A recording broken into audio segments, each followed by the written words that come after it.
ನಮಸ್ತೆ, ಮತ್ತೆ ನಮ್ಮ ಸೆಕ್ಸ್ ಎಜುಕೇಶನ್ ಚಾನಲ್ಗೆ ಸ್ವಾಗತ. ಈಗಿನ ಒಂದು ಟೀನೇಜ್ ಅಲ್ಲಿ ಮತ್ತೆ ಯೂತ್ಸ್ ಅಲ್ಲಿ ಒಂದು ಟ್ರೆಂಡ್ ನಡೀತಾ ಇದೆ, ನೋ ಫ್ಯಾಪ್.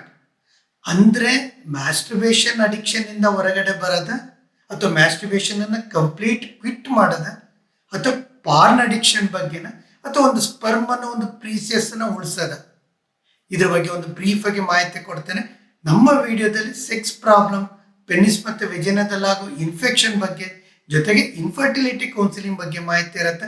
ನಮ್ಮ ವಿಡಿಯೋನ ಸಬ್ಸ್ಕ್ರೈಬ್ ಆಗಿ, ಲೈಕ್ ಮಾಡಿ ಮತ್ತೆ ಶೇರ್ ಮಾಡಿ.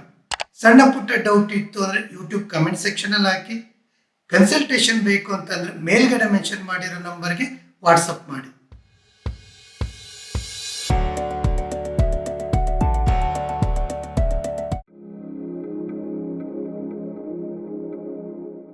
ಅರೌಂಡ್ 2010 ಗ್ಯಾರಿ ವಿಲ್ಸನ್ ಅನ್ನೋ ಒಬ್ಬ ಪ್ರೊಫೆಸರ್ ಜೊತೆಗೆ ಅವ್ರ ವೈಫು ವೆಸ್ಟರ್ನ್ ಕಂಟ್ರೀಸಲ್ಲಿ ಆ್ಯಂಟಿ ಪಾರ್ನ್ ಅಡಿಕ್ಷನ್ ಅಂತೇಳಿ ಒಂದು ಪ್ರೊಟೆಸ್ಟನ್ನು ಶುರು ಮಾಡಿದರು. ವೆಬ್ಸೈಟು ಜೊತೆಗೆ ಅದ್ರ ಬಗ್ಗೆ ಬುಕ್ಕನ್ನು ಬರೆದ್ರು. ಬಟ್ ನೋ ಫ್ಯಾಪ್ ಮೂಮೆಂಟ್ ಅಂತಲೇ ಅದನ್ನು ಶುರು ಮಾಡಿದ್ದು. ಅದರ ಅರ್ಥ ಇಷ್ಟೇ, ಮೆಂಟಲಿ ಫಿಸಿಕಲಿ ವೀಕ್ ಆಗ್ತಾರೆ ಪಾರ್ನ್ ಅಡಿಕ್ಷನ್ ಆದರೆ.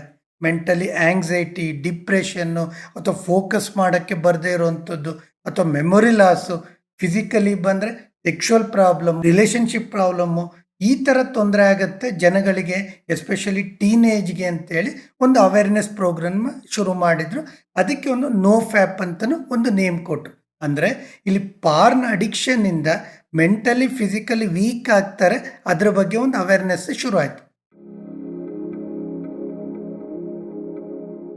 ಆ್ಯಕ್ಚುಲಿ ಶುರು ಆಗಿದ್ದು ಆ್ಯಂಟಿ ಪಾರ್ನ್ ಅಡಿಕ್ಷನ್ ಅಂತೇಳಿ ಒಂದು ಚಳುವಳಿ ಥರನೇ ಶುರು ಆಯಿತು. ಬರ್ತಾ ಬರ್ತಾ ಏನಾಯಿತು, ಆ್ಯಂಟಿ ಮ್ಯಾಸ್ಟರ್ಬೇಷನ್ ಜೊತೆಗೆ ಒಂದು ಸ್ಪರ್ಮ್ ಅನ್ನೋದನ್ನು ಪ್ರೀಸಿಯಸ್ಸು, ಅದನ್ನು ಉಳಿಸ್ಕೋಬೇಕು, ಈ ಥರ ಎಲ್ಲ ಟ್ರೆಂಡ್ ಶುರು ಆಯಿತು ಟೀನೇಜಲ್ಲಿ ಮತ್ತು ಯೂತಲ್ಲಿ. ಸೊ ಇದಕ್ಕೆ ಎಷ್ಟೋ ಜನ ರಿಜಿಸ್ಟರ್ ಆದರು. ಸೊ ಅದ್ರ ಜೊತೆಗೆ ಎಷ್ಟೋ ಯೂಟ್ಯೂಬ್ ಇನ್ಫ್ಲುಯೆನ್ಸರ್ಸು, ಸೊ ನಾನು 9 days ಮಾಡಿದೆ ನೋ ಫ್ಯಾಪ್, ನಾನು 1 year ಮಾಡಿದೆ, ನಾನು 10 year ಮಾಡಿದೆ, ನಾನು ಯಾವುದೇ ಮ್ಯಾಸ್ಟರ್ಬೇಷನನ್ನು 5 years 10 years ಮಾಡಲಿಲ್ಲ, ಸೊ ನನಗೆ ಬಾಡಿ ಬಿಲ್ಡಪ್ ಆಯಿತು, ನನ್ನ ಮೆಮೊರಿ ಇಂಪ್ರೂವ್ಮೆಂಟ್ ಆಯಿತು, ನನ್ನ ಎರೆಕ್ಷನ್ ಇಂಪ್ರೂವ್ಮೆಂಟ್ ಆಯಿತು, ನನ್ನ ಸ್ಪರ್ಮ್ ಇಂಪ್ರೂವ್ಮೆಂಟ್ ಆಯಿತು, ಈ ಥರ ಒಂದು ವಿಡಿಯೋಸ್ ಮಾಡೋಕ್ಕೆ ಶುರು ಮಾಡಿದರು. ಬ್ಲಾಗಲ್ಲೆಲ್ಲ ಇದನ್ನು ಹೇಳಲಿಕ್ಕೆ ಶುರು ಮಾಡಿದರು. ಇದೇನಾಯಿತು, ಟೀನೇಜ್ಗೆ ಮತ್ತು ಯೂತ್ಸಿಗೆ ತುಂಬ ಅಟ್ರಾಕ್ಷನ್ ಆಗಲಿಕ್ಕೆ ಶುರು ಆಯಿತು. ಮ್ಯಾಸ್ಟರ್ಬೇಷನ್ ಅಸ್ತಮಾಯಿತನ ಅಪರೂಪಕ್ಕೊಂದ್ಸರಿ ಮಂತ್ಲಿ 2 to 4 ಟೈಮ್ ಮಾಡ್ಕೊಳ್ಳೋದ್ರಿಂದ ಹಳೆ ಸ್ಪರ್ಮ್ ಏನಿರುತ್ತೆ ಅದು ಹೊರಗಡೆ ಹೋಗುತ್ತೆ, ಒಂದು ರಿಫ್ರೆಶ್ ಅಂತ ಆಗುತ್ತೆ, ಮೈಂಡ್ ಕಾಮ್ ಆಗುತ್ತೆ. ಆದರೆ ಮ್ಯಾಸ್ಟರ್ಬೇಷನನ್ನು ಕಂಪ್ಲೀಟ್ ಬಿಡೋದ್ರಿಂದ ಸ್ಪರ್ಮ್ ಕ್ವಾಲಿಟಿ ಇಂಪ್ರೂವ್ಮೆಂಟ್ ಆಗೋದು, ಅಥವಾ ಸೆಕ್ಷುವಲ್ ಪ್ರಾಬ್ಲಮ್ ಕಡಿಮೆ ಆಗೋದು, ಅಥವಾ ಮಸಲ್ ಟೋನ್, ಅಥವಾ ಬಾಡಿ ಬಿಲ್ಡ್ ಆಗೋದು, ಇದೆಲ್ಲ ಯಾವುದೇ ಮೆಡಿಕಲ್ ರಿಸರ್ಚಲ್ಲಿ ಇದು ಅಪ್ರೂವ್ ಅಂತ ಆಗಿಲ್ಲ.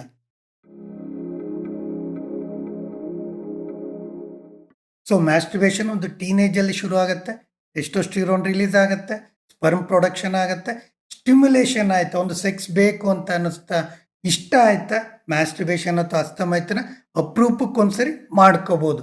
ಅಂದರೆ ಮ್ಯಾಸ್ಟರ್ಬೇಷನ್ ತಮಗೆ ಖುಷಿ ಇತ್ತು, ತಮ್ಮ ಕಂಫರ್ಟಬಲ್ ಇತ್ತು, ಮಾಡ್ಕೋಬೋದು. ಇಷ್ಟ ಇಲ್ವಾ, ಅದ್ರ ಬಗ್ಗೆ ತಲೆ ಕೆಡಿಸ್ಕೊಳ್ಳೋ ಅಗತ್ಯ ಇಲ್ಲ.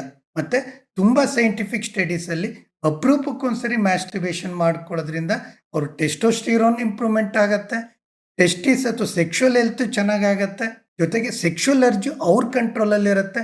ಹೊರಗಡೆ ಸೆಕ್ಷುವಲ್ ಕಾಂಟ್ಯಾಕ್ಟ್, ಒಂದು ಕಾಲ್ಗರ್ಲಿರ್ಬೋದು ಅಥವಾ ಗರ್ಲ್ ಫ್ರೆಂಡ್ ಇರೋದು, ಅದನ್ನು ತಪ್ಪಿಸುತ್ತೆ. ಅಂದರೆ infection, STD, sexually transmitted infection ಆಗೋದನ್ನು ತಡೆಯುತ್ತೆ.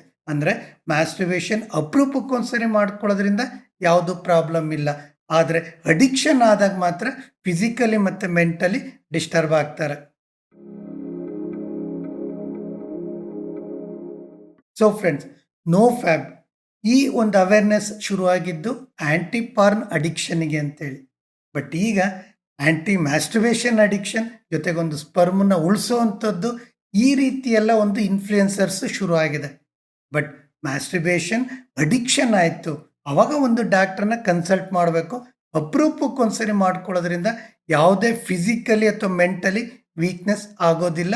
ಇದೊಂದು ಗುಡ್ ಸೆಕ್ಷುವಲ್ ಪ್ರಾಕ್ಟೀಸ್. ಇದು ಇವತ್ತಿನ ನಮ್ಮ ವಿಡಿಯೋ. ಇಲ್ಲಿ ತನಕ ನಮ್ಮ ವಿಡಿಯೋ ನೋಡಿದ್ದಕ್ಕೆ ತುಂಬ ವಂದನೆಗಳು.